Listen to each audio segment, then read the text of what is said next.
So the wig impacted Detroit skateboarding like more than I could ever even honestly probably explain. Like it started a crazy movement.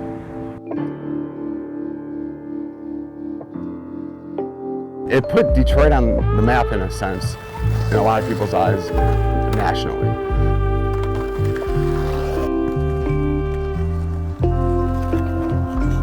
It's been a struggle for that, you know, it's like it grew to more than I could handle.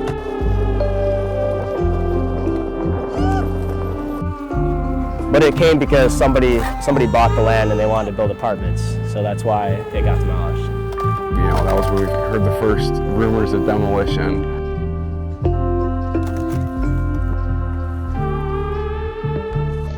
And so we kind of knew maybe it wouldn't last forever.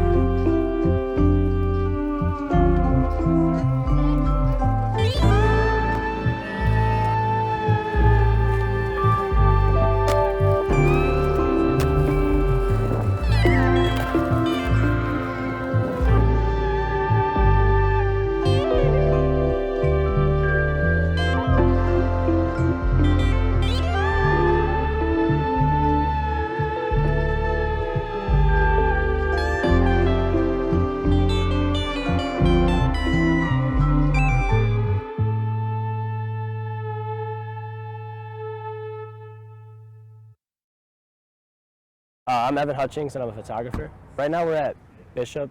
It's a DIY skate park. Can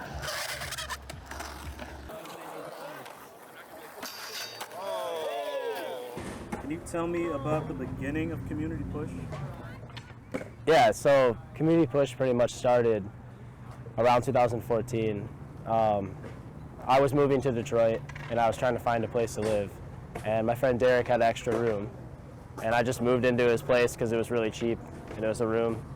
And it was like perfect timing because immediately when I move in, he's like, I'm starting a nonprofit organization and I'm trying to find a place to build a skate park. And I was obviously like, I'm moving in right now, ASAP, let's do this. You know, I'm down to help out any way I can. So that's pretty much like, from there it was just like, every day it just went up. My name is Derek Dykus. I started Community Push in 2014 as just kind of a means to help get things done. Is there anybody else involved in Community Push? Everybody's involved with Community Push, whether they know it or not. Like, you know, if you're coming and just enjoying the spaces we help provide or anything, you know, it's participation is like mandatory for what we do. You know, like the more people that are coming and enjoying the spaces, the easier it's going to be to make the next one, because you know you don't want to put energy into a space that no one's using, and if people keep using them, it's like it makes my job a lot easier. And then honestly, it's crazy because we just have a lot of volunteers. Like all of our friends just help us out.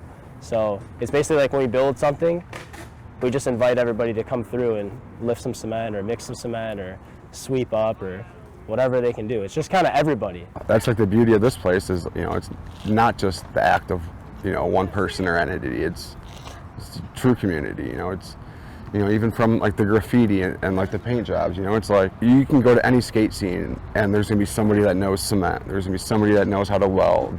There's gonna be someone that's a great artist that can paint it. You know, there's, you know, and that's in every community. And it's just a matter of kind of putting those, you know, brains and those minds and those hearts together and rolling with it.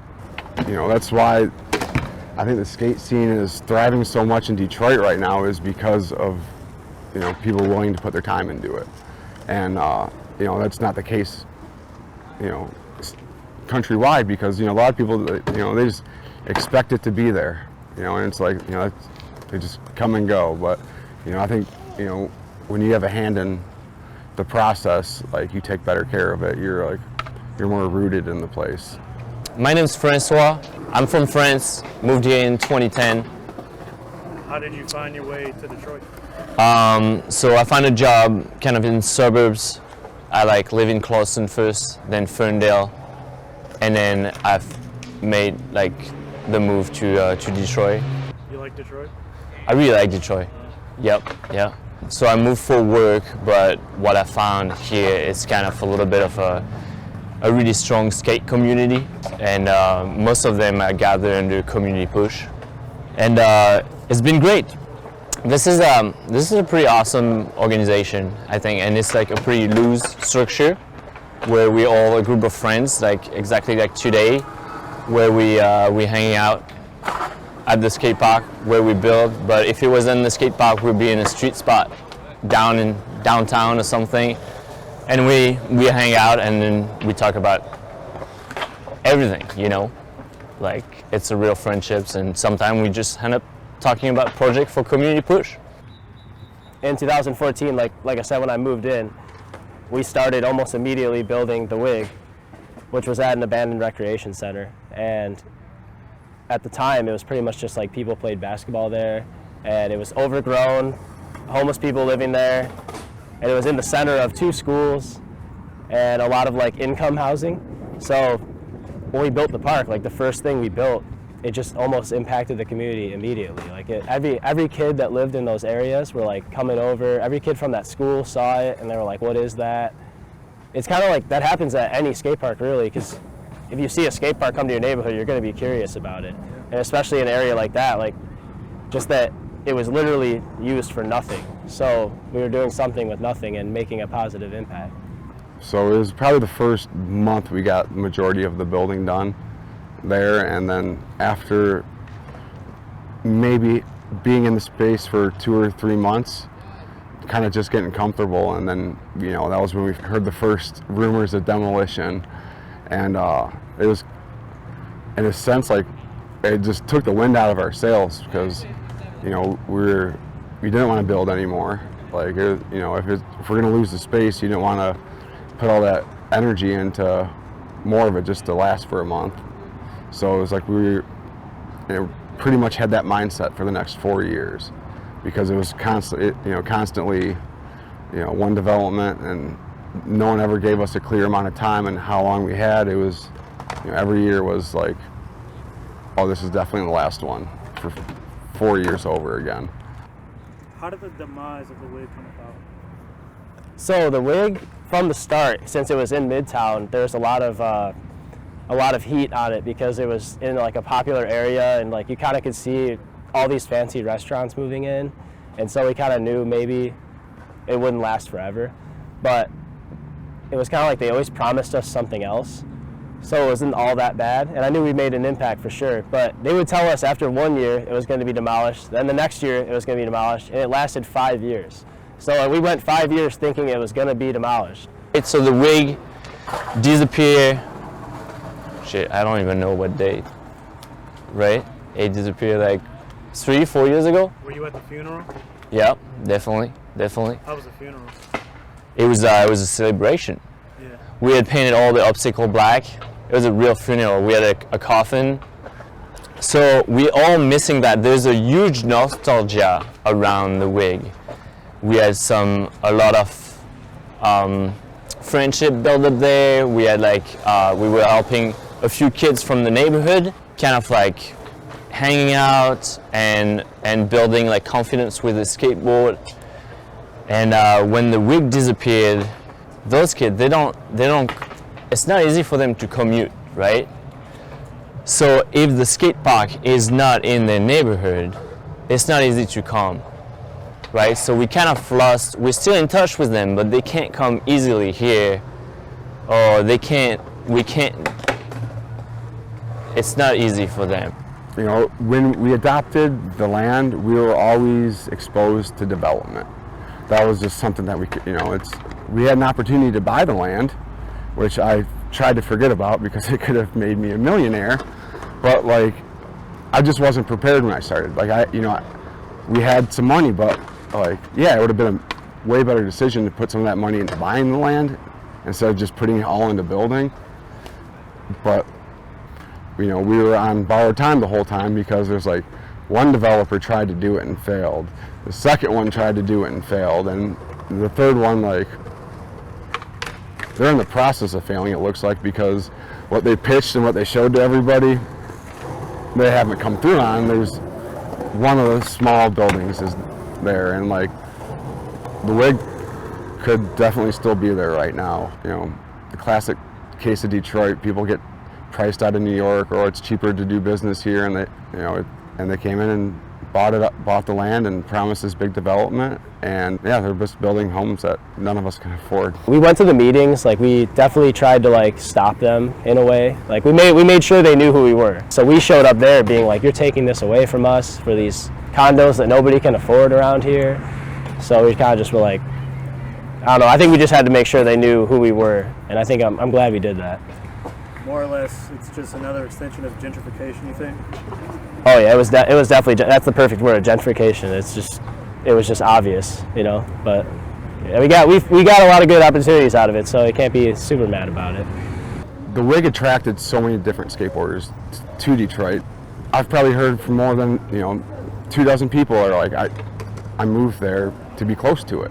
And there's people that came from all over the world, and it helped kind of usher in like the new generation of skateboarders, because now it's like 2014, 2010, 12, like there wasn't too many skateboarders living in the city. There was always an instability of places we had to go. That was kind of like home base for skateboarding through its time. Everyone came to the WIG, meet up, and go elsewhere. Kind of like the same with Bishop. Like Saturday mornings is the same deal every week. We always come, meet, skate here for a little while, and then go somewhere else. It's a good meeting spot, and it's not the worst thing when you get stuck here the whole time. Growing up, no one came through Detroit. No one, just came this way. Like skate shops, they couldn't pay traveling teams enough to come make their way through here. Now there's teams coming unannounced, like just coming just to kind of see it. And with that, with the WIG and the work we did there, like it, in a sense, it was like our resume. How has the new park been received? Bishop has been received very well. I think we have a really positive feedback from Bishop. This place came about right out of nowhere, so we're trying to do our best for the skater of the area to feel like at home, really, like it was for the WIG. I think it's funny because people will come up and say, man, you got to admit Bishop's better than the WIG. Like, of course it's better than the WIG. Like, if it wasn't, like, what are we doing? Like, we learned so much through that process that, like, we're fools if it's not better, because, we have so many better resources now. We know a lot more what we're doing. There's more people that want to help. There's more knowledgeable help, and yeah, there's absolutely no reason this shouldn't be better than the WIG. Just look around. It's pretty tame right now, but like this is probably one of the most like active and diverse places in the city right now, and I haven't heard any complaints out of it. Bishop it's like our second WIG. It's like the WIG. It's like the evolution of the WIG. It's like we learned so many things from the WIG, and now we somehow got this place. Same situation, city lets you do it. So just building whatever we want, and I think the community is it's just grown even more through this. Like I feel like more people come here. Community push, like earlier when you'd asked like if there are like other people involved, like officially not as many. A lot of it was kind of me just going through and kind of just directing it. The stuff was happening on its own. Like we didn't start this. This was other people. We just I just wanted to help them. Like someone else started bringing up some stuff here, and another group started with the cement, and then this is like the work of like 5 or 6 different groups of friends. It's not just us, and it's really with community push. I just want to help those groups do that stuff. It's like it was never my intentions to come in and like steamroll this. I'm like, oh no, we're gonna do it this way. Now it's like, no, like I've done this before. I know what I'm doing. We're pretty resourceful. We kind of know what we're doing now. It's like, let us help. What do you think community push means for the Detroit skateboarding scene? All right. Damn. I don't know. I'm trying to not make too much of a bold statement on this, but I think community push is the Detroit skate community. Really, like the way this non-profit is run, it's open for everyone. the input is there's not a board, we all in to make decision and contribute. Some people probably don't recognize themselves in community push, but this nonprofit is their voice as well. In my opinion, community push means a lot to the city because it's like extremely grassroots. It's extremely like just down to earth. It's just everybody working to like for a common goal of bettering the community, and there's no negativity involved. It's pretty much just like, and anyone's accepted. It's like just nobody cares who you are, what you do. It's just like if you want to help, you can help. And I think that's how everybody should be, you know, because why would you do anything different than that? I think it's just cool that everybody's accepted and everyone's learning, and it's just bringing everybody like new possibilities. I can't even believe some of the things we've done like through that place. Yeah, you guys got that youth program going on, right? What's it called? Yeah, so we have a youth program called Honor Rollers, and so our goal is to have it be like involved with schools, and they get good grades and they can get like skate gear. But right now it's not really that. It's just like the Pistons are doing a neighborhood program, and they want to have skate lessons at this skate park that's on the west side, like Wyoming and 96. So we just go there and do lessons every Friday and Sunday. Right away it was like, you know, you're teaching kids how to skate indirectly, giving kids skateboards, you're learning how to build any possible thing you want, and then you're skating with Tony Hawks. And then it was like we got to design a skate park for the city after that. We got a lot of attention through that. It's like the perfect thing to have on your resume. Like that was our first thing.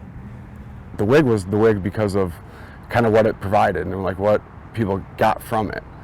You know, like that, like without that, this wouldn't be here. And it's like, you know, the wig, as short-lived as it was, we knew it was going to go, but you know, when it's all said and done, we probably leveraged that space into 5 to 10 more.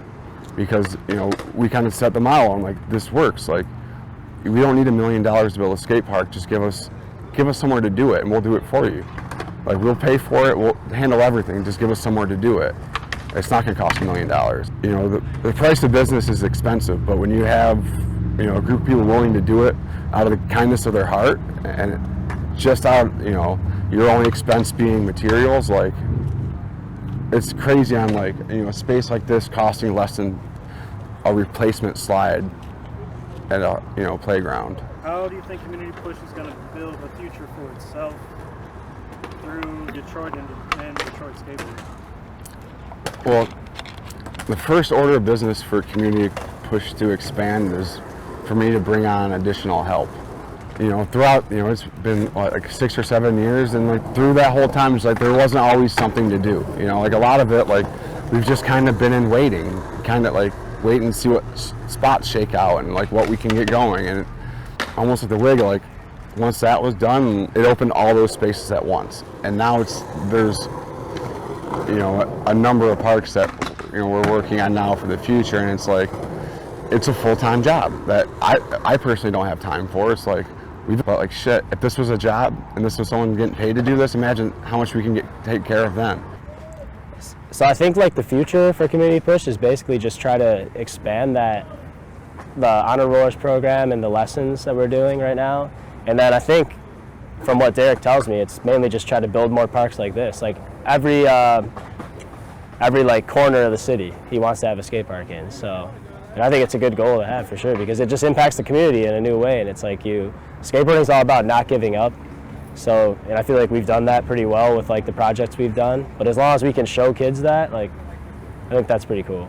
You know, the future is going to build itself whether we're here or not. Like, the work we've done is just kind of setting the foundation for what's to come.